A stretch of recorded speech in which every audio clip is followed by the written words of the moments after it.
अर्ज किया है। फूल है गुलाब का, चमेली का मत समझना। बाग में फूल तो बहुत हैं पर मुझे गुलाब पसंद है। आगे आप लोग खुद समझदार हैं। 17 to 14 जोड़ों का त्योहार और गुलाब की डिमांड अपने पीक पर। ये बात है कपल्स और जोड़ों की है और जोड़ों का हमें बहुत दर्द है। कमल, प्योनी, डहलिया और भी सुंदर फूलों की हजारों से ज्यादा प्रजातियां मौजूद हैं दुनिया में। आखिर क्यों कहा जाता है गुलाब को किंग ऑफ फ्लावर या फिर क्वीन ऑफ फ्लावर? नमस्कार दोस्तों, फरवरी का महीना 14 तारीख वैलेंटाइंस डे, यूं कहूं तो 17 to 14 जोड़ों का त्योहार और गुलाब की डिमांड अपने पीक पर। दोस्तों, मगर समझने वाली बात यह है कि आखिर गुलाब ही क्यों? कमल, प्योनी, डहलिया और भी सुंदर फूलों की हजारों से ज्यादा प्रजातियां मौजूद हैं दुनिया में, लेकिन फिर भी दुनिया में सबसे ज्यादा फेमस है गुलाब। आखिर क्यों?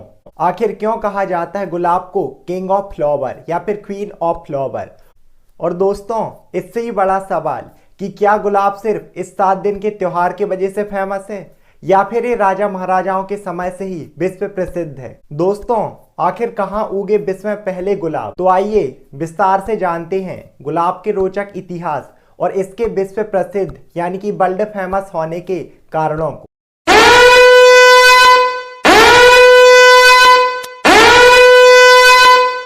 दोस्तों, माना जाता है कि दुनिया में गुलाब की उत्पत्ति मुख्य रूप से एशिया में हुई थी, जहां ये लगभग आज से 35 मिलियन वर्ष पहले से ही मौजूद हैं। दोस्तों, हालांकि इनकी खेती और इन्हें बाग में उगाने की शुरुआत चाइना में आज से लगभग 5000 साल पहले हुई थी। तो आइए विस्तार से समझते हैं गुलाब के विश्व प्रसिद्ध होने के कारणों को। पहला कारण है प्रेम और सुंदरता का प्रतीक। दोस्तों, गुलाब सार्वभौमिक और ऐतिहासिक रूप से ही प्रेम और सौंदर्य के प्रतीक रहे हैं। इसीलिए 7 फरवरी को प्रेम और सौंदर्य के प्रतीक के रूप में रोज डे मनाया जाता है। साथ ही साथ आप लोगों ने गौर किया होगा कि प्रेम और सुंदरता से जुड़े जितने भी शेर और शायरी हैं, अक्सर उनमें गुलाब का जिक्र आता है। जैसे कि अर्ज किया है, फूल है गुलाब का, चमेली का मत समझना। आगे आप लोग खुद समझदार हैं। साथ ही साथ बाग में फूल तो बहुत हैं पर मुझे गुलाब पसंद है। आगे आप लोग खुद समझदार हैं। खैर दोस्तों, इन बातों से हमारा कोई लेना देना नहीं है। बेकार है भैया, मैं तो टूट गया। ये बात है कपल्स और जोड़ों की है और जोड़ों का हमें बहुत दर्द है। ये सब क्या देखना पड़ रहा है? अच्छा है मैं अंधा हूँ। तो हम वापस आते हैं अपने टॉपिक पे। दूसरा कारण है सांस्कृतिक महत्व। दोस्तों, गुलाब प्राचीन काल से ही विभिन्न संस्कृतियों में पवित्रता का प्रतीक रहे हैं। प्राचीन ग्रीस में इन्हें प्रेम की देवी एफ्रोडाइट से जोड़ा जाता था। वहीं अगर हम रोम की बात करें तो इनका उपयोग उत्सवों को मनाने के लिए किया जाता था। विभिन्न धर्मों में गुलाबों को सुंदरता, पवित्रता, साथ ही साथ ज्ञान का प्रतीक माना जाता है। तीसरा कारण है फूलों की भाषा।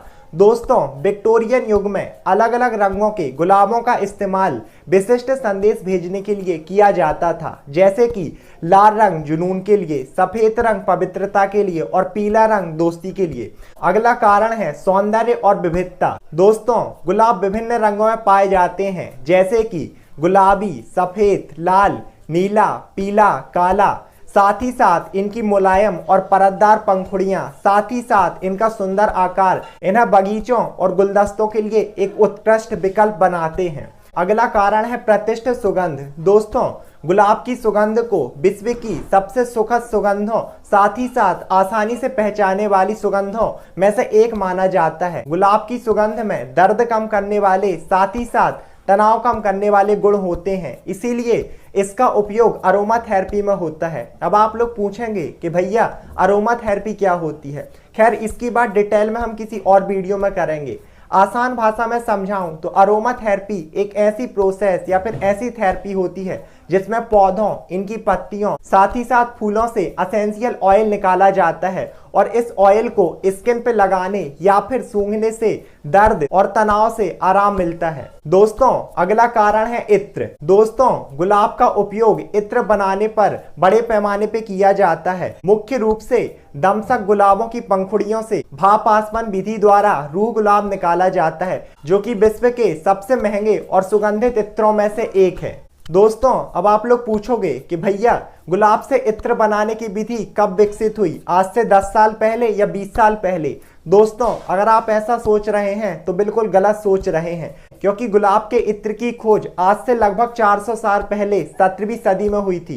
दोस्तों, गुलाब के इत्र की खोज का श्रेय नूरजहां की मां असमत बेगम को दिया जाता है, जिन्होंने 17वीं शताब्दी में गुलाब की पंखुड़ियों से इत्र बनाने की विधि विकसित की थी। हालांकि आगे चलकर खुद नूरजहां ने इस विधि को और भी विकसित साथ ही साथ मशहूर किया। दोस्तों, अगला कारण है पाक संबंधी उपयोग। दोस्तों, गुलाब की सूखी पंखुड़ियों का उपयोग चाय, सिरप, जैम साथ ही साथ आइसक्रीम बनाने में किया जाता है। इसके अलावा गुलाब जल का उपयोग भोजन में सुगंध साथ ही साथ स्वाद बढ़ाने के लिए किया जाता है। अगला कारण है सौंदर्य प्रसाधन। दोस्तों, गुलाब जल स्किन के पीएच को रेगुलेट यानी कि मेंटेन करने में हेल्प करता है। साथ ही साथ गुलाब में एंटी एजिंग प्रॉपर्टी होती हैं, जो कि एक्जिमा और सोरियासिस जैसी कंडीशन से रिलीफ देती हैं। दोस्तों, अगला कारण है स्वास्थ्य संबंधी उपयोग। गुलाब की पंखुड़ियां एसिडिटी, सीने में जलन, साथ ही साथ पाचन संबंधी संक्रमणों को दूर करने में मदद करती हैं। साथ ही साथ गुलाब में एंटी एजिंग प्रॉपर्टी होती है, इसीलिए इसका उपयोग सोरियासिस